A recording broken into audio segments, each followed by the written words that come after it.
Moderate लेवलचं पूर्ण basic foundation सगळं clear केलेलं आहे. जे लोक आपला व्हिडिओ पहिल्यांदा आणि नवीन लोक असेल अशा सगळ्या लोकांनी आधी आपल्या दृष्टी अकॅडमी या प्लेलिस्ट मध्ये जाऊन इंग्लिशचे सगळे व्हिडिओ तुम्ही बघून घ्या. म्हणजे येणारे जे काही आपले अपडेट व्हिडिओ राहील ते समजण्यास तुम्हाला काय होईल, मदत होईल. तर नेहमीप्रमाणे आज सुद्धा आपण इडियम्स आणि फ्रेजेस पासून सुरुवात करणार आहोत आणि त्याच्यानंतर आपला पार्ट जो आहे तो आहे नाउन्स अँड द नंबर वरती. ओके, तर दोन्ही पार्ट आजचे इम्पॉर्टंट आहे. आजच्या इडियम्स आणि फ्रेजेस मध्ये आपण इंग्लिश आणि मराठी हे दोन्ही मिनिंग करणार आहोत. तर सुरू करूया आपण इडियम्स आणि फ्रेजेस. तर टू ऍक्ट फॉर, अगदी सिंपल फ्रेज नेहमीप्रमाणे to act for. Next one is to act upon. Next one is to act under. Next one is to act a part. अगदी सिंपल आपल्याला मिनिंग इथे लक्षात ठेवायचा आहे, जो की एक्झामच्या दृष्टिकोनातून खूप महत्त्वाचा आहे. टू ऍक्ट फॉर चा अर्थ होते प्रभारी म्हणून काम करणे. त्याच्यानंतर टू ऍक्ट अपॉन आणि टू ऍक्ट अंडर दोन्ही आपल्याला लक्षात ठेवायचं आहे. टू ऍक्ट अपॉन म्हणजे काय, अंमलात आणणे, आणि टू ऍक्ट अंडर म्हणजे काय, मार्गदर्शनाखाली काम करणे, आणि टू ऍक्ट अ पार्ट म्हणजे काय, ढोंगीपणाने काम करणे. सिंपल अगदी आहे. बघा, टू ऍक्ट फॉर आता सांगितले मी तुम्हाला का ते प्रभारी म्हणून काम पाहणे, प्रभारी म्हणून काम पाहणे. मी रिपिटेशन नेहमी करत असतो, नेहमी तुमच्या लक्षात राहावं याच्यासाठी रिपिटेशन सुद्धा महत्त्वाचं आहे. त्याच्यानंतर दिलेली आपल्याला to act upon. To act upon म्हणजे काय, अंमलात आणणे,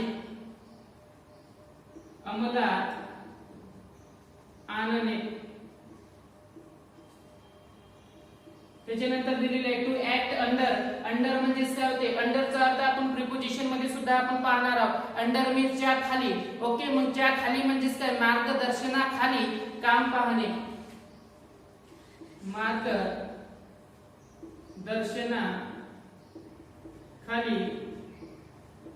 काम पाहणे. आता लक्षात ठेवण्यासाठी मी काही तुम्हाला हिंट सुद्धा देत असतो.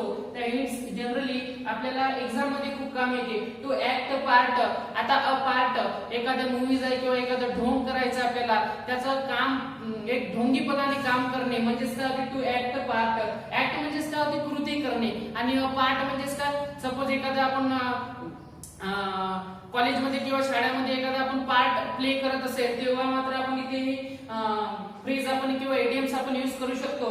टू ऍक्ट पार्ट म्हणजे काय होते, ढोंगीपणाने काम करणे. अगदी सिंपल आहे, ढोंगीपणाने काम करणे.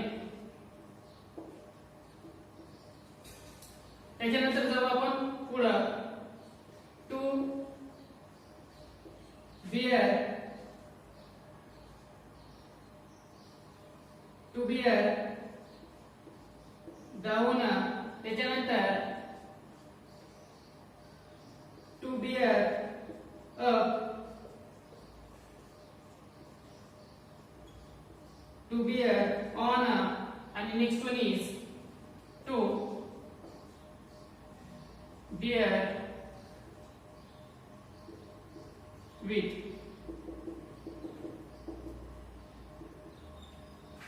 आता टू बियर डाऊन, आधी इथे बघा, आता टू ऍक्ट चे आपले चार झालेले आहेत. इथून चालू होते टू बियर च्या. Okay, to bear down, to bear up, to bear on, to bear with. आता बियर म्हणजे विस्की, ती विस्की नाही. ओके, BEAR, बियर मीन्स वाहून येणे याचा अर्थ होते.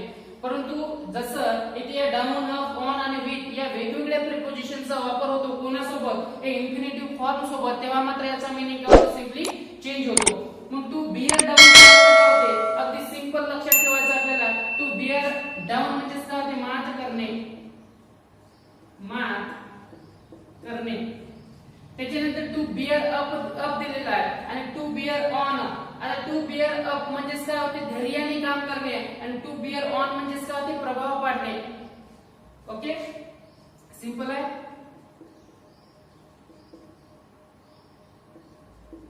धैर्याने काम करणे, आणि टू बियर ऑन म्हणजे काय होते, प्रभाव पाडणे. आणि last one is to bear with, आणि टू बिअर विथचा अर्थ होते विथ मीन्स सोबत, आणि परंतु त्याचा अर्थ किंवा मीनिंग कसा घ्यायचा आपल्याला, टू बिअर विथ म्हणजेच काय होते तर त्याचा अर्थ घ्यायचा आपल्याला सहन करणे, सहन करणे.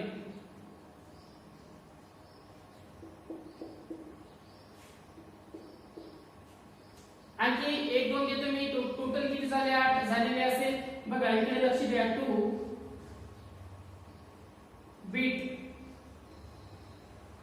डाऊन आणि next one is to beat, आता बिअर नाही हे काय, two beat back, two beer down आणि two beat two beat down आणि टू बीट बॅक. अगदी सिंपल आहे. टू बीट डाऊनचा अर्थ होते, डाऊन म्हणजे काय खाली करणे, म्हणजे कमी किंमत काय होते कमी करणे. टू बीट डाऊन किंमत कमी करणे, किंमत कमी करणे. लक्षात ठेवायचं आपल्याला.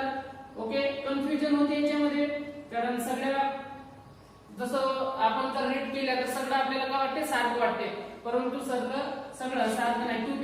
टू बीट बॅकचा अर्थ काय होते, टू बीट बॅक, बॅक म्हणजेच काय होते परत जाणे, ओके ना, किंवा मागे फिरणे. बॅक म्हणजेच परत.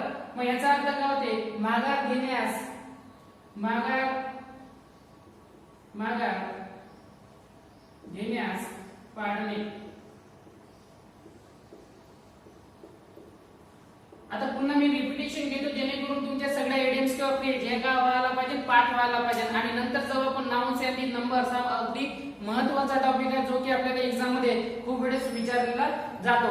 नाउन्स आणि नंबर तसा खूप मोठा चॅप्टर आहे, परंतु याच्यामध्ये आपण काही ठळक गोष्टी आपण पाहिलेल्या ज्या की एक्झाम मध्ये खूप काही पडू शकतात. तर चला आपण पुन्हा एक वेळेस रिपिटेशन घेऊ आणि नंतर करू आपण नाउन्स आणि नंबर्स हा पाठ चालू. टू ऍक्ट फॉर, पहिले तर आपल्याला टू ऍक्ट चे किती दिलेले आहे, 4 फ्रेज दिलेले आहे. टू ऍक्ट फॉर मीन्स काय होते, टू ऍक्ट फॉर त्यासाठी मीन्स प्रभारी म्हणून काम पाहणे. टू ऍक्ट अपॉन म्हणजेच काय, अपॉन मीन्स काय होते च्यावर, परंतु हा प्रिपोजिशन आहे. आणि टू ऍक्ट म्हणजेच काय होते कृती करणे, म्हणजेच अंमलात आणणे. टू ऍक्ट अपॉनचा अर्थ काय होते अंमलात आणणे. टू ऍक्ट आणि अंडर, टू ऍक्ट म्हणजेच काय होते कृती करणे, परंतु प्रिपोजिशन जर लागलेला असेल अंडर मीन्स काय होते च्या खाली, मग मार्गदर्शनाखाली काम पाहणे. मग टू ऍक्टचा अंडरचा अर्थ काय होते मार्गदर्शनाखाली काम पाहणे. टू ऍक्ट पार्ट, मी इथे सुद्धा तुम्हाला एक लॉजिक सांगितलेलं आहे. एखादं कॉलेज किंवा एखादं कुठलीही स्कूल घ्या, तिथे फंक्शन चालू असेल आणि एखाद्या रोल प्ले करत असेल तुम्ही, परंतु तिथे ढोंगीपणाचं काम करत असेल, मग टू ऍक्ट पार्ट त्याचा अर्थ काय लक्षात ठेवायचा आहे, ढोंगीपणाने काम करणे. आता बघा टू ऍक्टच्या सगळ्या संपलेल्या आहेत आणि इथून चालू झाली आपली विस्की म्हणजेच का बियर असा त्याचा अर्थ होत नाही. हा बियर मीन्स काय होते वेगळा बियर आहे. To bear down, to bear up, to bear on, to bear with, चारी याची मिनिंग आपल्याला लक्षात ठेवायची आहे. टू बियर डाऊन म्हणजेच काय होते मात करणे किंवा पराजित करणे सुद्धा आपण त्याला म्हणतो. आणि next one is to bear up. आता अप म्हणजे काय होते वर, मग टू बियर अप म्हणजेच काय धैर्याने काम करणे. आणि टू बियर ऑन म्हणजेच काय होते तर सिंपली प्रभाव पाडणे, हा लक्षात ठेवायचा आपल्याला. आणि next one is to bear with म्हणजेच काय होते सोबत, आणि टू बियर मीन्स काय होते वाहून नेणे. टू बियर विथ म्हणजेच काय सहन करणे, सिंपल मीनिंग आहे. शेवटच्या दोन आपल्याला फ्रेज दिलेले आहेत, टू बीट डाऊन आणि टू बीट बॅक. पहिले तर याच्यामध्ये कन्फ्युज होते. पहिले तर डाऊन म्हणजेच काय होते खाली करणे है ना, डाऊन म्हणजेच काय होते खाली, डाऊन म्हणजेच खाली, मग किंमत कमी होणे, म्हणजे एखाद्या मनुष्याला खाली पाहण्याची वेळ आणणे, म्हणजे टू बीट डाऊन म्हणजेच किंमत कमी होणे. त्याचा अर्थ काय लक्षात ठेवायचा आपल्याला, to beat down. Next one is to beat back म्हणजेच काय परत फिरणे, किंवा बॅक म्हणजेच काय मागचा असं त्याचा अर्थ होते. मग माघार घेण्यास पाडणे हा त्याचा मिनिंग होतो. मला वाटते सगळेच्या सगळे 10च्या 10 इडियम्स आणि फ्रेजेस तुम्हाला समजलेले असेल, त्यांचे मराठी मिनिंग सुद्धा तुमच्या पाठ झालेले असेल. जाऊ आपण आपला महत्त्वाचा टॉपिक नाउन्स आणि नंबर कडे.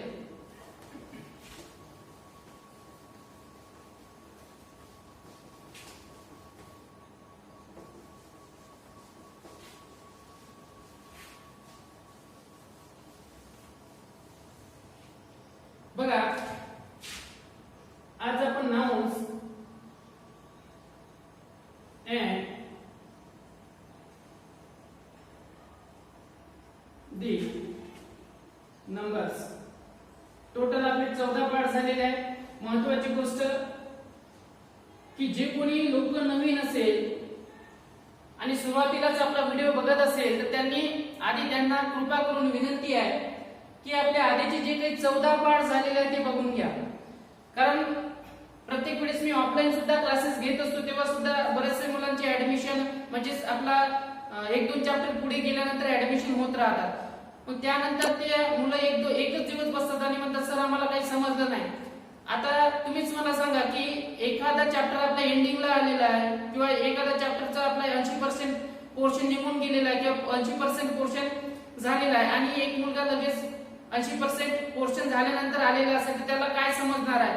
म्हणून विनंती आहे की आधीचे झालेले सगळे पार्ट तुम्ही बघून घ्या म्हणजे तुम्हाला जे काही आपले अपडेट व्हिडिओ राहतील किंवा आता जो तुम्ही व्हिडिओ बघत आहे हा व्हिडिओ समजण्यास तुम्हाला मदत होईल. आता नाउन्स अँड नंबर मध्ये आपण बघणार आहोत अगदी सिंपल जसं आपल्याला काही वर्ड्स दिलेले असतात न्यूज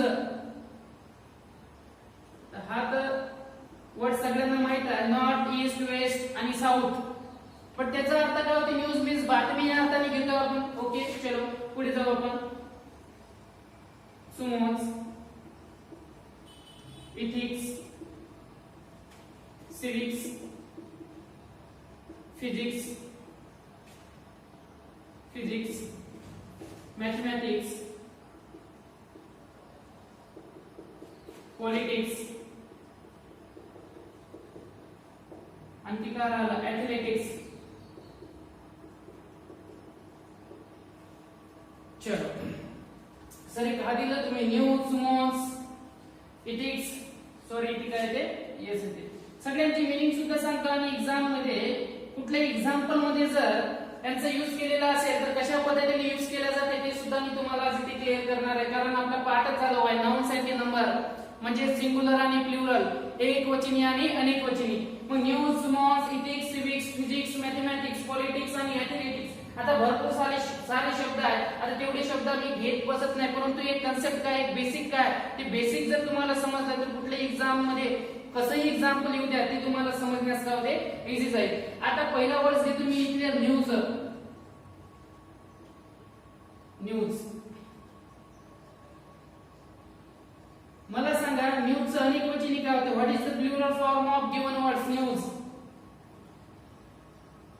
मग आता बरेचसे मुले ते कन्फ्युज झालेले असेल तर सिंपल तुम्हाला सांगतो न्यूजचं पहिले तर आपल्याला इंग्लिश मध्ये आपल्याला माहिती पाहिजे न्यूज म्हणजे काय होते त्याचं मराठी मीनिंग काय होते बातमी. आता मला सांगा एक बातमी असेल तरी बातमीच म्हणता तुम्ही आणि 2 पेक्षा जास्त बातम्या असेल 2 किंवा 2 पेक्षा जास्त बातम्या असेल तरी सुद्धा तुम्ही त्याला बातमीच म्हणता. बातमीच बातमी होते का नाही. एक न्यूज आहे बातमीच झाली 3 न्यूज आहे बातम्याच झाल्या बातमीच झाली 4 न्यूज आहे बातमीच झाली. म्हणजे याच्यावरून हे स्पष्ट होते जर तुम्हाला न्यूजचं न्यूजेस होते का हे जर माहिती नसेल तर आधी मराठी मीनिंग काय दिलेला आहे त्या शब्दाचा ते शोधा आणि त्या मराठी मीनिंगचा मीनिंग पाहून या इंग्लिश या शब्दाचा मराठी मीनिंग शोधून नंतर त्याचं तुम्ही प्लुरल मध्ये कन्वर्ट करा. जसं मी आता कन्वर्ट केलेलं इथं बातमीचं बातम्या होत नाही ती बातमी तर बातमीच राहते एक बातमी असो की 2 बातमी असो. काही वराडी लोक वापरतात बातमीचं बातम्या करतात ती गोष्ट वेगळी आहे परंतु एक आपल्याला एक्झामच्या दृष्टिकोनातून एक बातमी असेल तर बातमीच 10 बातमी असेल तर बातमीच म्हणावं लागेल. ओके तर मग याचं प्लुरल फॉर्म होत नाही. प्लुरल फॉर्म होत नाही. आता हे सगळ्या गोष्टी आपल्याला कामी का पडतात कशासाठी पडतात ते सुद्धा मी सांगितलेलं आहे. आता मला सांगा न्यूजचं प्लुरल फॉर्म होत नाही आणि न्यूज हा काय singular uncountable noun singular uncountable countable noun. आता मी एक सेंटेन्स देतो तुम्हाला सिंपल सेंटेन्स आहे बघा. The news is not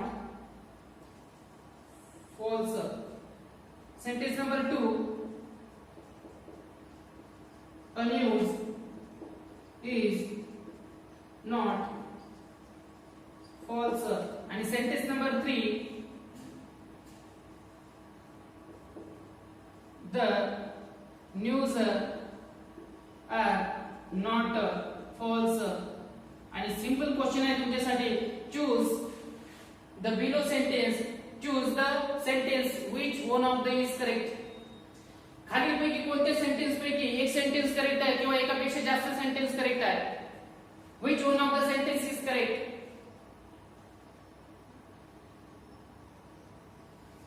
आता काय मी तुम्हाला बेसिक सगळं शिकवलेलं आहे. बेसिक काय म्हणते, हा नाउन आहे, हे न्यूज का एक नाउन आहे. आधी तर तुम्हाला पार्ट ऑफ स्पीच माहिती पाहिजे. मग पार्ट ऑफ स्पीच किती टोटल आहे?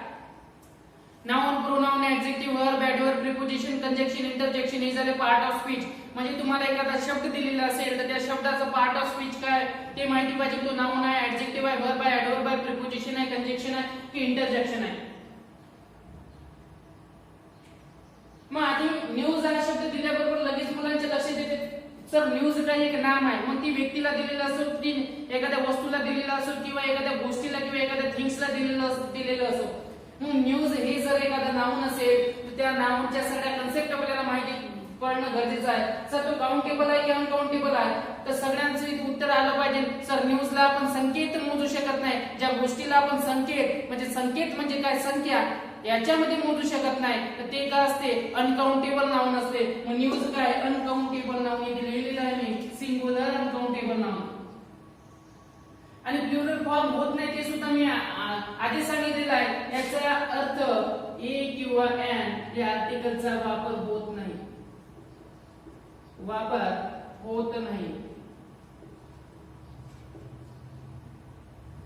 मग न्यूज काय आहे? न्यूज काय एक बघा, आता कुठलीही एखादी न्यूज घडलेली असते ते काय एक परिपूर्ण स्वतःमध्ये जे न्यूज काय असते एक परिपूर्ण असते. त्याच्यापेक्षा दुसरी न्यूजच नसते.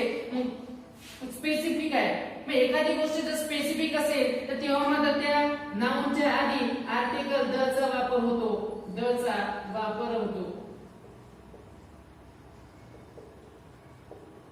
लक्षात राहील. बघा एक गोष्ट मी तुम्हाला बारकाईने सांगून राहिलेला आहे. आणि एवढे फ्री कोचिंग क्लासेस YouTube वरती कोणीही देत नाही. आणि जर नक्की मनापासून जर आपले व्हिडिओ आवडत असेल तर व्हिडिओला तुमच्या मित्रापर्यंत शेअर करा, फॉरवर्ड करा, लाईक करा. चॅनलला जे नवीन लोक असेल त्यांनी सबस्क्राईब करा, बेल आयकॉन वरती सुद्धा क्लिक करा, जेणेकरून तुम्हाला आमचे नवीन अपडेट जे काही व्हिडिओ राहतील ते तुम्हाला वेळेत मिळतील. कारण इथे वेळ महत्वाचा आहे, ते शिकवणं महत्वाचं नाही. तुम्हाला वेळेत का मिळते ते महत्वाचं आहे. आणि आपण एक्झाम पर्यंत भरपूर टॉपिक आपण असे कव्हर करणार आहोत जे की तुम्हाला एक्झामच्या दृष्टिकोनातून खूप काय महत्वाचे आहे. ओके, न्यूजच्या आधी ए किंवा या आर्टिकलचा वापर होत नाही. न्यूजच्या आधी द या आर्टिकलचा वापर होतो. मला सांगा ए आणि एन आणि खाली दिलेला आहे द आर्टिकल, याच्यातले फायनाइट आर्टिकल कोणते आणि इनडिफायनाइट आर्टिकल कोणते याचं उत्तर तुम्ही मला कमेंट बॉक्स मध्ये मेन्शन करा. फायनाइट आर्टिकल आणि non finite article, infinite article म्हणतो आपण त्याला. चलो, आता जर आपण कोणतं सेंटेन्स करेक्ट आहे, आता मात्र तुम्ही करेक्ट मला आन्सर देऊ शकता. सर न्यूजचा अनेकवचनी होत नाही, याचा अर्थ न्यूजेस हे चुकीचं आहे. हे काय आहे, चुकीचं आहे, रॉंग आहे की नाही. मग the news is not false, news is not false, the news are not false. पहिले तर न्यूजच्या अगोदर कधी आर्टिकलचा वापर होत नाही कोणत्याही. मग न्यूजच्या अगोदर द या आर्टिकलचा वापर होतो, हे करेक्ट आहे सगळं. न्यूजच्या अगोदर द या आर्टिकलचा वापर, न्यूजच्या अगोदर द या आर्टिकलचा वापर. परंतु न्यूज काय, सिंग्युलर अनकाउंटेबल नाउन, ज्याचं अनेकवचनी कधीही रूपांतर होत नाही. मग वाक्याचा कर्ता कसा आहे, एकवचनी आहे, सिंग्युलर आहे. तुम्हाला वर्ब कसं लागेल, मग सब्जेक्ट आणि वर्बचं अग्रीमेंट का सांगते. तुमचा कर्ता एकवचनी क्रियापद घ्या, तुमचा कर्ता अनेकवचनी क्रियापद घ्या. The news singular uncountable noun, आपल्याला क्रियापद सुद्धा कसं लागेल, सिंग्युलर क्रियापद लागेल. म्हणजे इज करेक्ट. म्हणजे सेंटेन्स नंबर 3 सुद्धा काय इनकरेक्ट आहे. कुठे चुकलं, इथे चुकलं. इथे कुठे चुकलं सेंटेन्स, इथे चुकीचं आहे, हे नाही पाहिजे. ओके, एक वेळेस मी व्हिडिओ चेक करून घेतो, भरपूर वेळेस बंद पडते.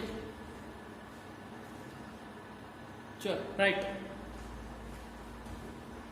चलो जाऊ आपण पुढे. हा व्हिडिओ मी काल सुद्धा बनवलेला होता, परंतु काय झालं, मी अर्धा पार्ट त्याच्यामध्ये रेकॉर्ड झाला आणि राहिलेला पार्ट कुठे गेला माहिती नाही. त्याच्यामुळे व्हिडिओ चेक करणं गरजेचं आहे, कारण शिकवण्यासाठी खूप मेहनत लागते. आणि मध्ये जर व्हिडिओ जर बंद पडलेला असेल आणि आपण एकटंच इथे शिकवत असेल तर डोकं खराब होते आणि खूप जास्त प्रमाणात डोकं खराब होते. वरून गरमी एवढी आहे की सांगायचं काही काम नाही आणि काल हालत खूप बेकार झाली होती, गरमी सुद्धा खूप होती आणि व्हिडिओ सुद्धा मधातच बंद पडलेला होता. त्याच्यामुळे ठीक आहे, आज आपण व्हिडिओ तर कंप्लीट करणार आहोत, बंद पडू की कसंही. सुमॉन्स हा शब्द दिलेला आहे. मला सांगा सुमॉन्स, आता हे शब्द घेण्यामागचं एक रिझन आहे. रिझन काय आहे? कारण प्रत्येक शब्दाला जर तुम्ही ऑब्झर्वेशन केलेलं असेल तर कुठेतरी शब्दाच्या लास्ट मध्ये यस प्रत्यय आलेला दिसतो आणि मुलांची प्रत्यक्ष धारणा काय असते, कुठल्याही शब्दाला यस प्रत्यय आलेला असेल तर तो का असतो, अनेकवचनी असतो. हे मात्र चुकीचं आहे. अलग लक्षात. आताच मी सांगितलेलं आहे, कुठल्याही शब्दाला यस प्रत्यय आलेला असेल, यस प्रत्यय आलेला असेल तर तो अनेकवचनीच राहतो. याची काही गॅरंटी कोणी घेत नाही. कारण इथे सुद्धा मी यस प्रत्ययवाले शब्द दिलेले आहे, परंतु ते अनेकवचनी नाही, ते काय एकवचनी आहे की नाही. मुलं सरळ त्यांचा विचारच असते. इथिक्स वाक्याचा कर्ता म्हणून आलेला आहे की यस प्रत्यय लागलेला आहे का, प्लुरल झाला, अनेकवचनी झाला, क्रियापद कसं घ्या, अनेकवचनी घ्या, सेंटेन्सच पूर्ण अनेकवचनी ठेवा. ओके. पहिले तर सुमॉन्स म्हणजे काय दिलेलं आपल्याला. सुमॉन्स म्हणजे काय, एक बघा एक पत्रच आहे ते. ओके. म्हणजे त्याला काय म्हणतो, एखाद्या म्हणजे न्यायालयामध्ये उपस्थित राहण्यासाठी पाठवलेलं पत्र म्हणजे काय असतं ते सुमॉन्स असते. जनरली लेटर, जसं लेटरचं आपण लेटर्स करतो, अनेकवचनी करतो. पत्र लेटर, लेटरचं अनेकवचनी लेटर्स होते. ते काय लेटर, पहिले तर काय लेटर एक कॉमन नाउन आहे आणि कॉमन नामाचंच अनेकवचनी मध्ये रूपांतर होते. हे कन्सेप्ट मात्र डोक्यात ठेवा. कुठलीही प्रॉपर नाउनचं कधी अनेकवचनी होत नाही, ऍब्स्ट्रॅक्ट नाउनचं अनेकवचनी होत नाही, मटेरियल नाउनचं अनेकवचनी होत नाही. त्याच्यानंतर आणखी कोणतं नाउन आहे आणि कलेक्टिव्ह नाउन्स हे तर ऑलरेडी अनेकवचनी मध्ये असतातच. मग सुमॉन्स हे एक काय लेटर आहे, हे एक काय पत्र आहे. कशासाठी आपण यूज करतो, सिंपली ते लक्षात ठेवायचं आहे. काय लक्षात ठेवायचं आहे, न्यायालयामध्ये उपस्थित राहण्यासाठी पाठवलेलं पत्र म्हणजे काय असतो, सुमॉन्स असतो. सिंपल आहे. चल मग याचं अनेकवचनी काय होते, प्लुरल फॉर्म काय होते, प्लुरल फॉर्म सिंपल आहे सुमॉन्सेस. सुमॉन्सेस लक्षात राहील, नाही राहिले तरी लक्षात ठेवायचं आहे. ओके. कारण लक्षात जर ठेवलं नाही तर एक्झाम तुम्हाला लक्षात ठेवणार नाही आणि एक्झाम मी तुम्हाला लक्षात ठेवणार नाही तर एवढ्या वर्षाचा अभ्यास काही खरं नाही. बघा भरपूर एक्झाम येऊन राहिलेल्या आहे, जसं कॅट, पुलगाव, फॅड, सेंट्रल गव्हर्नमेंटची एक्झाम आहे, त्याच्यानंतर आर्मीच्या भरपूर जागा, एसएससी जीडीच्या 25,000 प्लस एवढ्या जागा आलेल्या आहेत. कुठल्याही परीक्षेसाठी तुम्ही फॉर्म भरा, सिलेबस मात्र तोच आहे. कोणता, मॅथ आहे, रिझनिंग आहे, इंग्लिश आहे आणि 25 किंवा 50 मार्काचं चालू घडामोडी असते किंवा जीके असते, त्याच्यामध्ये मिक्स मसाला असते. ओके. तर तो जो काही सिलेबस आहे तो सिलेबस हाच आहे. ओके. चल त्याच्यामुळे कॉन्सन्ट्रेट करा, नाही का. शिकवलेल्या गोष्टी जर विसरून गेले तर काही खरं नाही. चल काय चालू आहे आपलं, सुमॉन्स. हा, सुमॉन्सचं प्लुरल फॉर्म काय होते, सुमॉन्सेस होते. आता मला सांगा सुमॉन्स हा एकवचनी आहे, हा काय अनेकवचनी आहे. मग इथे आर्टिकलचा वापर होईल का, आर्टिकलचा वापर होतो, ए किंवा एन या आर्टिकलचा वापर होतो, सोबतच दी आर्टिकलचा सुद्धा वापर होतो. आता दी ही मी इथे यूज करत नाही कारण हा स्पेसिफिक नाही आहे, कारण तो एकवचनी सुद्धा आहे, तो अनेकवचनी सुद्धा आहे, म्हणून ए किंवा एन या आर्टिकलचा वापर होतो.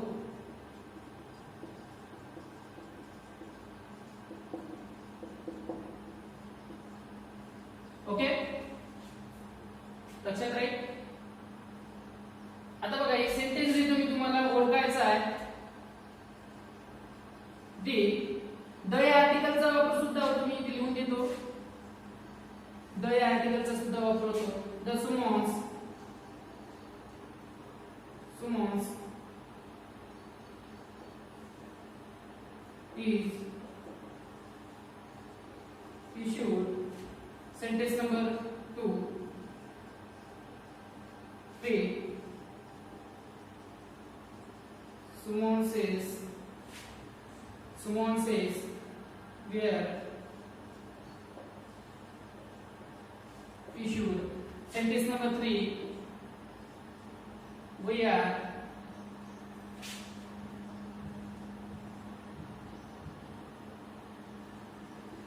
suddenly shocked after seeing the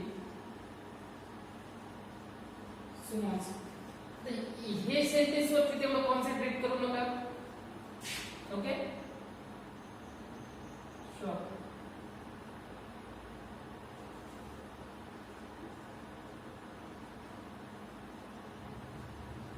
महत्वाचं काय सीके. चलो द summons is issued आणि the three summonses were issued. आता तुम्हाला माहित पाहिजे summons म्हणजे काय, summons चा मीनिंग माहिती असणं गरजेचं आहे. जर summons चा मीनिंग माहिती असेल तर इझिली तुम्ही कुठलाही आन्सर देऊ शकता. आता मी तुम्हाला सांगितलेलं आहे न्यायालयामध्ये उपस्थित राहण्यासाठी पाठवलेलं पत्र म्हणजे summons असते. एकवचनी सुद्धा यूज करतो आपण, अनेकवचनी सुद्धा यूज करतो, आर्टिकलचा सुद्धा वापर करतो ए एंड डी. मला सांगा the summons is issued correct आहे का सर? करेक्ट आहे आणि का द चा यूज केलेला आहे, एकवचनी आहे, एकवचनी क्रिया बदललेला आहे, सेंटेन्स करेक्ट आहे. Three summonses were issued sir sentence correct आहे. वाक्याचा कर्ता कसा झालेला आहे? अनेकवचनी झालेला आहे. पहिले तर summons अनेकवचनी होते का ते तुम्हाला माहिती पाहिजे, होते म्हणून करेक्ट आहे. आणि इथे काय एक हा काय इथे ऍडजेक्टिव्ह आहे, कोणता आहे? कार्डिनल किंवा ऑर्डिनल? कार्डिनल ऍडजेक्टिव्ह आहे. आता ऍडजेक्टिव्हचे बरेचसे टाइप्स पडतात, ते टाइप सुद्धा आपण कधी ना कधी घेणारच आहोत. हा ऍडजेक्टिव्ह आहे म्हणजे वेअर चा यूज झालेला आहे, करेक्ट आहे का? सब्जेक्ट वर्ब एग्रीमेंट का सांगते, कॉन्कर्ड पार्ट का सांगते आपल्याला, कॉन्कर्ड हा सुद्धा आपण पार्ट घेणार आहोत. परंतु सब्जेक्ट वर्ब एग्रीमेंट का सांगते, वाक्याचा कर्ता एकवचनी, हा एकवचनी ठेवा, अनेकवचनी ठेवा, इज ऑलवेज करेक्ट. आणि इथे काय द summons चा यूज झालेला आहे, always is correct. Okay all is sentence is correct. Okay अगदी सिंपल आहे. जर आपण पुढे आणि पुढच्या पार्ट मध्ये पाहू आपण ethics, civics, physics, mathematics, politics आणि ॲथलेटिक्स सगळे.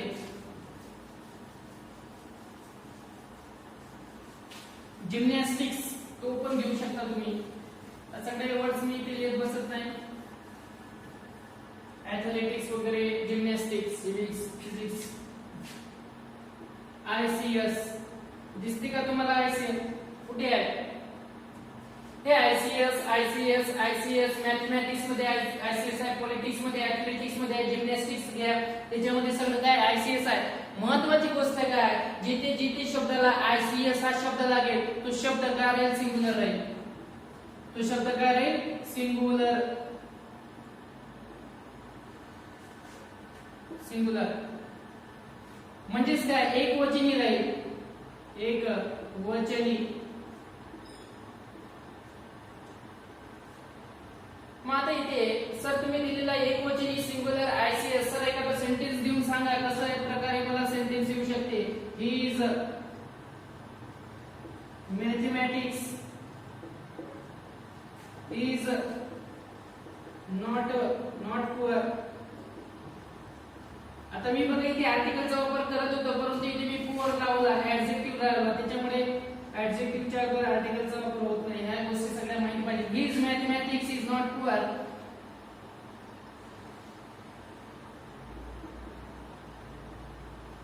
Mathematics is difficult but politics is. आता इथे तर बघा जबरदस्त सांगणार मी तुम्हाला कन्सेप्ट.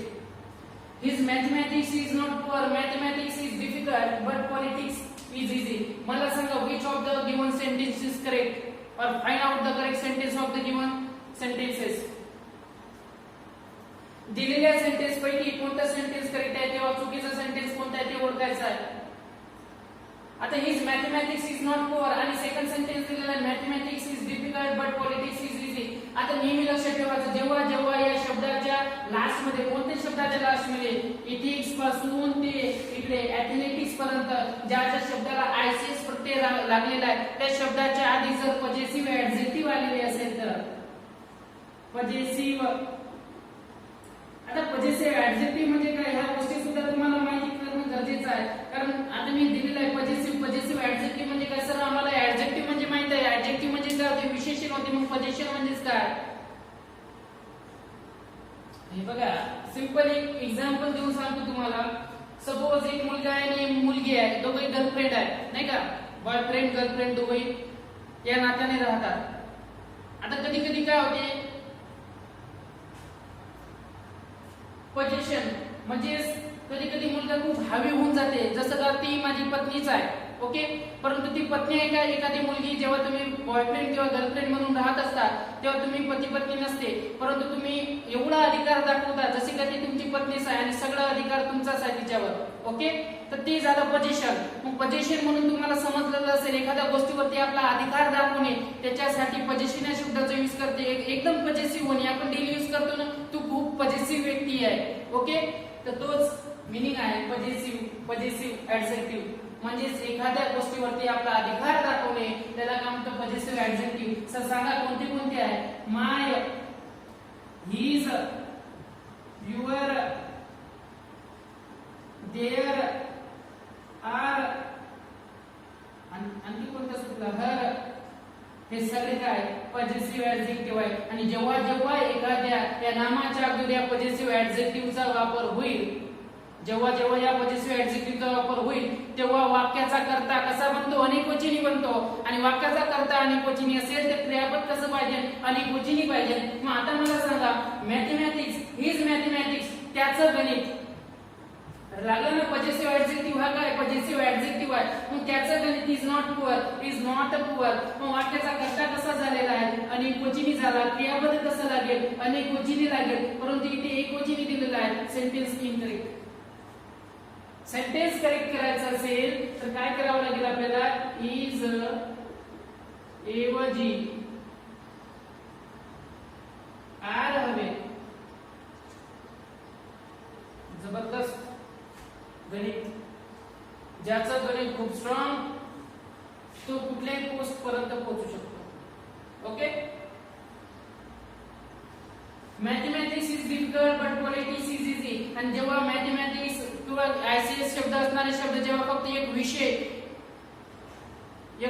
म्हणून आलेला असेल तेव्हा मात्र ते सिंग्युलरचं काम करते. आणि सिंग्युलर असेल तर क्रियापद कसं लागेल? सिंग्युलर लागेल. मॅथमॅटिक्स इज डिफिकल्ट, फक्त मॅथमॅटिक्स आलेला आहे, सिंग्युलर आहे. क्रियापद सॉरी कर्ता कसा आहे? सिंग्युलर. क्रियापद कसा आहे? सिंग्युलर. करेक्ट आहे. डिफिकल्ट काय एक विशेषण म्हणून यूज केलेला आहे. सर इथे बटचा यूज केलेला आहे. बट हे एक सेंटेन्स झालं, सब्जेक्ट वर्ब, आणि इकडे सुद्धा सेंटेन्स झाला सब्जेक्ट प्लस वर्ब, हे कॉम्प्लिमेंट. आता हे डिफिकल्ट, इझी काय कॉम्प्लिमेंट आहे, विशेषण आहे, अशा भरपूर गोष्टी एक वेळेस व्हिडिओ बघून घेतो. चल, mathematics is difficult but politics is easy. बघा व्हिडिओ याच्यासाठी बघावं लागते. बंद पडला की मग होते दिमाग खराब, कारण मेहनत खूप लागते. मग mathematics is difficult but politics is easy. इथे काय लक्षात ठेवायचं आहे तुम्हाला? सर इथे आपलं चालू होतं बट. सर बट काय? एक कंजक्शन आहे. कंजक्शन म्हणून यूज करतो आपण. कुठला कंजक्शन आहे? कोऑर्डिनेटिंग कंजक्शन आहे. गोष्टी सगळ्या माहिती पाहिजे. आता एकाच व्हिडिओ मध्ये सगळ्या गोष्टी मी तुम्हाला सांगू शकत नाही, परंतु जे जे आपल्या शिकवण्यामध्ये येते ते मात्र मी तुम्हाला सांगतो. कोऑर्डिनेट कंजक्शन आहे. कंजक्शन म्हणजे काय? जोडणे. सर हे ऑप्शनला राहू शकते का? हो राहू शकते. कोऑर्डिनेट कंजक्शन, सबऑर्डिनेट कंजक्शन, आणि बोथ, नन अशा ऑप्शन राहतात. सर आणखी डिफिकल्ट लेवल वरती प्रश्न केला तर आणखी काय राहू शकतात? अल्टरनेटिव्ह कंजक्शन, कारण हा अल्टरनेटिव्ह सुद्धा आहे. सब टाइप्स आहे हा कोऑर्डिनेटिंग कंजक्शनचा अल्टरनेटिव्ह कंजक्शन. चलो, तर अशा टाइप मध्ये आपल्याला प्रश्न विचारतात. थोडं जाऊ आपण पुढे.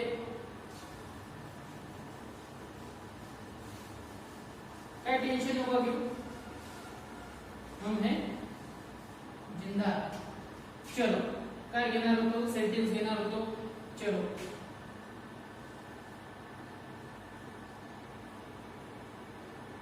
चलो बघा. The physics of Mohan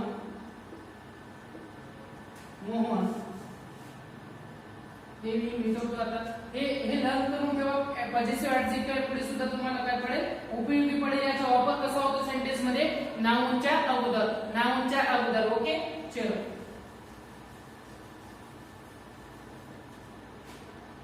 The physics of Mohan is not good. चलो, the physics of Mohan is not good म्हणजे मोहनचं फिजिक्स चांगलं नाही आहे. आता आहे की नाही हे आपल्याला माहिती नाही. मोहन कोण आहे हे सुद्धा माहिती नाही, परंतु सेंटेन्स मध्ये म्हटलेलं आहे the physics of Mohan is not good. मला सांगा सेंटेन्स करेक्ट आहे का? ऑप्शन देऊ का? ऑप्शन देतो नो एरर. सगळं बँकिंग एकाच व्हिडिओ मध्ये पुट करतो आपण नाही का. कुठे टाइम आपल्याकडे जास्त.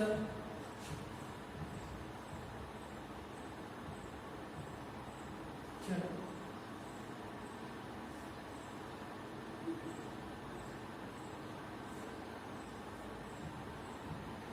चलो हा सी, हा ए नंबर आणि हा बी नंबर. सांगा कोणतं सेंटेन्स कोणतं इनकरेक्ट आहे. Find out the error part of the given sentence. Simple प्रश्न आहे. The physics of Mohan is not good, no error. आता सांगितलेलं आहे सगळं डिटेल्स आणि नंतर जाऊ आपण पुढच्या पार्ट कडे. सांगा रे, the physics of Mohan is not good and no error. सांगा लवकर. बघा, ज्यांना या प्रश्नाचं उत्तर माहिती आहे त्यांनी कमेंट बॉक्स मध्ये अवश्य मेन्शन करा. सर तुम्ही याचा आन्सर देणार नाही का? मी आन्सर आताच देतो, पण तुम्ही याचा आन्सर सुद्धा तुम्ही सांगा. The physics of Mohan is not good, no error. अगदी सिंपल आहे. काय लक्षात ठेवायचं आहे? अरे जिथे जिथे पोझिशन झालेलं असेल सब्जेक्ट बद्दल, तो वाक्याचा करता अनेकवचनी असेल, मग तो अनेकवचनी असतो. मग क्रियापद कसं पाहिजे? अनेकवचनी. नेहमी लक्षात ठेवायचं. ऑफने एखाद्या गोष्टीसाठी आपण पोझिशन करू शकतो. पोझिशन याची ती इंटरेस्टिंग गोष्ट आहे. बघा, नॉन लिव्हिंग थिंग साठी आपण पोझिशन ऑफने करतो आणि लिव्हिंग थिंग साठी एपॉस्ट्रोफी एस देऊन किंवा एपॉस्ट्रोफने पोझिशन करतो. आता या गोष्टी खूप डिफिकल्ट लेवल वरती मी शिकवणार आहोत, पण आता एवढं लक्षात ठेवा, ऑफ आपण पोझिशन म्हणून यूज करतो. नॉन लिव्हिंग थिंग साठी आपण यूज करतो. The physics of Mohan is not good. Sentence correct आहे का? चुकीचं आहे. कुठे चुकलं? इज जवळ चुकलं. मग आपलं ऑप्शन काय ते? आन्सर ऑप्शन नाही, तुम्ही इथे आन्सर ऑप्शन काय ते कोणता आहे? बी नंबर नाही का? तेच विचारलेलं आहे. Find out the error part. Error म्हणजे काय? चुकीचं. Error part of the given sentence. मग ऑप्शन बी काय? एरर आहे. मग आपल्याला सेंटेन्स करेक्ट करायचं असेल तर इथे इज ऐवजी अनेकवचनी ठेवा, आर ठेवा. काय ठेवा? आर ठेवा. तेव्हा सेंटेन्स काय होते? करेक्ट होते. बघा, भरपूर मुलांची मेसेज येतात, थोडं कॉमेडी करायचं आहे. इथे एक तर मी कॉमेडी करण्यासाठी इथे येत नाही. ज्यांना कॉमेडी करायची असेल, आणखी युट्यूब वरती खूप सारे व्हिडिओ आहेत, त्यांच्याकडे तुम्ही अवश्य कॉमेडी पाहण्यासाठी जाऊ शकता. किंवा कपिल शर्माचा शोध आहे, तर तुम्ही तिकडे सुद्धा कॉमेडी पहा. ओके, इथे कॉमेडी चालत नाही. इथे फक्त एक्झाम आणि एक्झाम रिलेटेड आपले इश्यू ते तुम्ही इथे आस्क करू शकता आणि सिलेबस आपला अशाच पद्धतीने होईल. ज्यांना आपल्यासोबत जुळायचं आहे ते जुळू शकतात. ज्यांना कॉमेडी पाहिजे नसेल ते आणखी काही टीचर लोक मार्केटमध्ये आहेत, त्यांच्यासोबत सुद्धा जाऊ शकते. माझं एम तर आहे की तुम्हाला एक्झाम पर्यंत पोहोचवणे. कारण तुमच्या आयुष्याचे महत्त्वाचे वर्ष जर मी कॉमेडीमध्ये जर टाकले तर तुम्ही मला नंतर जेव्हा तुमचे एज 27 किंवा 28 प्लस होईल तेव्हा मला तुम्ही शिव्या देण्यापेक्षा तुमच्या जवळ काही राहणार नाही. कारण स्पष्ट नंतर क्लिअर होते. आता गोष्टी ज्या समजत नाही त्या गोष्टी पुढे जाऊन आपल्याला समजतात. ओके, तर ठीक आहे. सध्या तर जाऊ आपण पुढे बोलण्यात काही फायदा नाही. चलो, तर या गोष्टी तुम्ही लक्षात ठेवा. एक्झाम मध्ये काढू शकतो. छोटे छोटे पॉइंट आहे. चल, आता काय घेऊ? डिसीज घेतो. बघा बघा, डिसीज.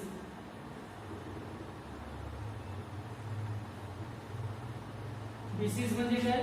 रोग, बिमारी. आय थिंक बिमारी हिंदी आहे. आय थिंक नाही आहेच तो बिमारी. ओके, डिसीज जसं मम्स, डायबिटीज, आणखी कोणती असते? Rickets, darts. डर्ट्स गेमचं नाव आहे. Okay, mumps, diabetes, rickets. आणखी कोणती असते बघा? चलो, एवढे तरी लक्षात ठेवा. कुठली एखादी बिमारी. नंतर आणखी एक मला सध्या रिकॉल होत नाही आहे. कोणता आहे? मला असे रोगाची नावे पाहिजे ज्या रोगाच्या नावाच्या लास्ट मध्ये काय आलेला? यस. इथे सुद्धा काय? यस. Diabetes, rickets, rabbit's. कोणते? आणखी काय? तो डोक्यामध्ये आहे परंतु तो आता मला आठवत नाही. त्याला जर्मन काय म्हणतो आपण? चलो, जाऊ द्या. ठीक आहे, एवढे वर्ड्स तुम्ही लक्षात ठेवा आणि जे ऍक्च्युअल वर्ड्स ज्याच्या लास्ट मध्ये यस वरती आलेला असेल ते मला तुम्ही कमेंट बॉक्स मध्ये सांगा. ओके, इथे काय लक्षात ठेवायचे? कशासाठी मी इथे घेतलेलं असेल बघा, डायबिटस इज infectious disease. आता सिंपल एक सेंटेन्स घेतलेला आहे मी, आणखी देऊ काय?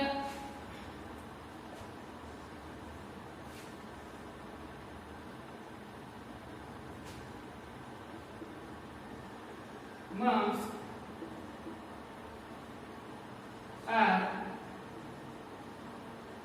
dangerous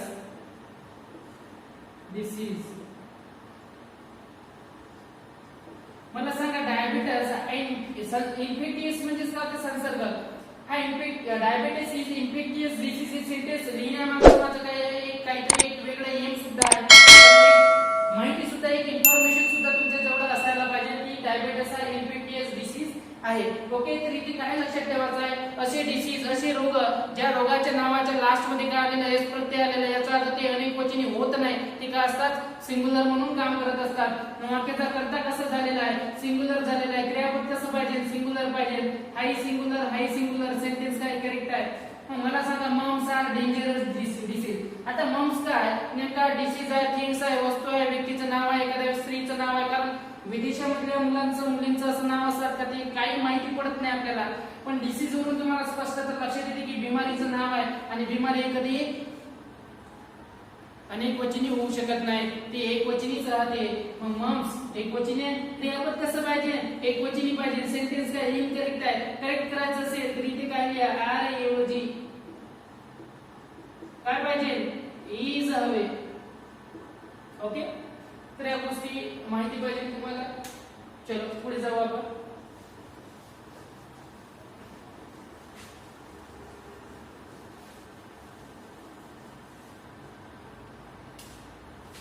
आणखी एक देतो तुम्हाला बघा.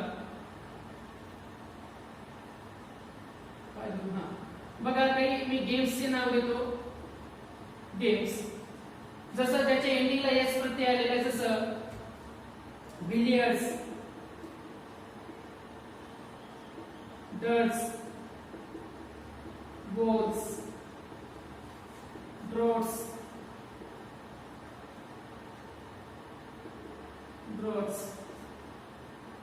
DRA, काय DRA U JHES, ड्रॉट्स. हे सगळे खेळांची नावे आहेत.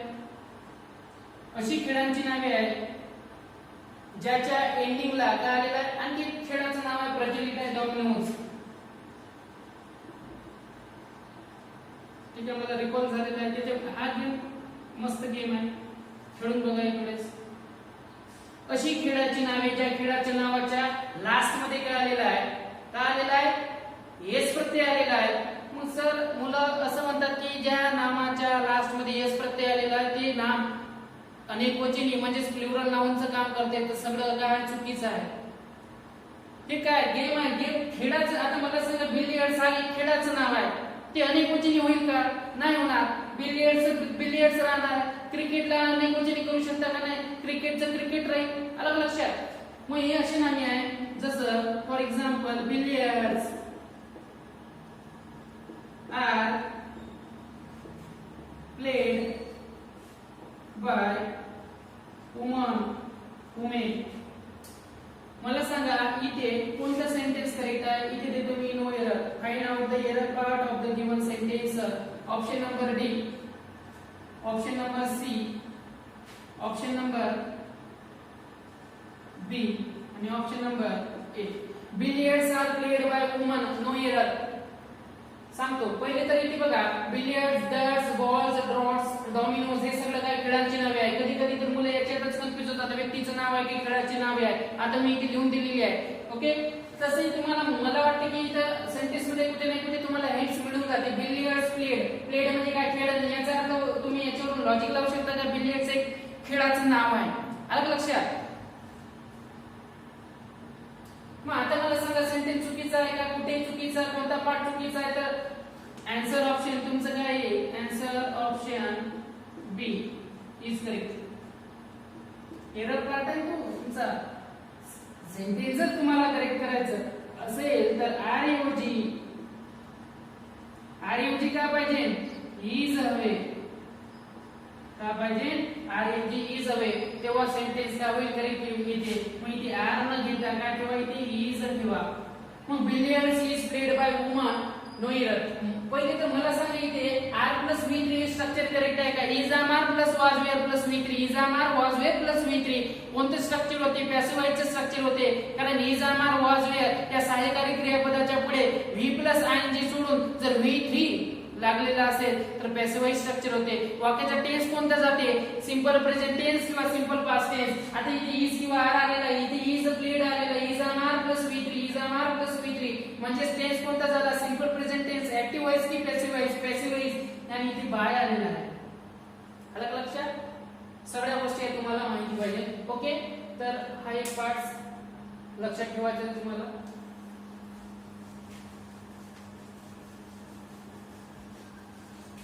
त्याच्यानंतर मी आणखी दोन शब्द देतो बघा. सेंटेन्स देते त्याच्यापेक्षा.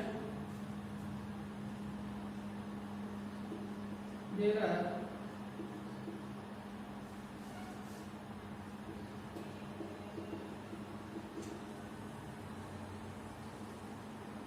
one innings is net over the match. Sentence number 2. Gallows are erected. Gallows म्हणजे काय होते? फाशीची शिक्षा. इरेक्टेड म्हणजे होती काय? देणे. Okay, erected. Gallows are erected. आता मला इथे महत्त्वाचं सांगायचं की इथे एक शब्द आलेला इनिंग्स आणि इथे आलेला गॅलोज. इनिंग्स जे की आपण मॅच मध्ये आपण नेहमी बघत असतो, one innings is left over the match. मग आता इथे मुले कन्फ्युज होतात कारण इथे आपल्याला दिलेली असते स्पेस. डायरेक्ट तुम्हाला इथे आन्सर दिलेले आहे इज, त्याच्यानंतर आर, त्याच्यानंतर हॅड, त्याच्यानंतर हॅव. आता हे ऑप्शन पकडा. हे ऑप्शन मी तुम्हाला दिलेलं आहे सेंटेन्स मध्ये. तर one innings left over the match. Sir is, are, had किंवा हॅव. कारण इज लावलेला आहे तो सुद्धा सिंपल प्रेझेंट टेन्स होईल. हॅड हा सिंपल पास्ट टेन्स होईल. आता इथे आपल्याला कुठेही असं कीवर्ड्स दिलेला नाही की वाक्याचा टेन्स तुम्ही सिंपल प्रेझेंट टेन्स ठेवा किंवा सिंपल पास्ट टेन्स ठेवा. तुम्ही इज पण ठेवू शकता, हॅड पण ठेवू शकता, वॉज ऑप्शनला आलेला असेल तर वॉज पण ठेवू शकता.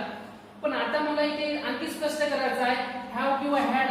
जिथे एखाद्या गोष्टीवरती आपला अधिकार, पोझिशन, हॅव म्हणजेच काय असणे, हॅड म्हणजेच काय असणे, आणि जिथे आपल्याला स्थिती दाखवायची असेल, स्टेट दाखवायची असेल, तिथे मात्र इज, एम, आर, वॉज, वेअरचा यूज करतो. मात्र पुढे कुठेही ऍक्शनचं क्रियापद नसायला पाहिजे. मग इथे काय आला पाहिजे? One innings is left over the match. आणि हा महत्वाचा काय? हा सिंग्युलर नाउन्स आहे. सिंग्युलर नाउन काय आहे? Singular noun. सिंग्युलर नाउन म्हणजे काय? एकवचनी नामाचं कार्य करते. मग वाक्याचा करता कसा? एकवचनी क्रियापद कसं लागेल? एकवचनी आलेलं आहे का? एकवचनी आलेलं आहे. Gallows are erected. गॅलोज मी सातच सांगितलेलं आहे. त्याचा अर्थ काय होते? फाशीची शिक्षा. जरी तेच प्रत्यय लागलेला असेल तरी तो काय? एकवचनीच आहे. फाशीची शिक्षा त्याचा अर्थ होते. मग हा सिंग्युलर झाला. क्रियापद कसं लागेल? कसं लागेल? सिंग्युलर लागेल. इथे काय दिलेलं आहे? आर दिलेलं आहे, चुकीचं आहे. मग सर इथे करेक्ट करायचं आहे. आर ऐवजी इज हवे. ठीक आहे. तर आजचा आपला हा नाउन्स अँड नंबर्स मधला हा 15वा पार्ट सोबतच आपलं total nouns and numbers total complete झालेला आहे. तर पुढच्या पार्ट मध्ये आपण अशाच टाइपचा एक नवीन चॅप्टर घेऊन येऊया आणि त्याच्यामध्ये सुद्धा आपण अशाच कन्सेप्ट क्लिअर करूया जेणेकरून एक्झामच्या दृष्टिकोनातून खूप महत्त्वाचे असेल. तर आजचा पार्ट आपण इथेच थांबू. भेटू आपण पुढच्या पार्ट मध्ये. Till good day and goodbye. Thank you.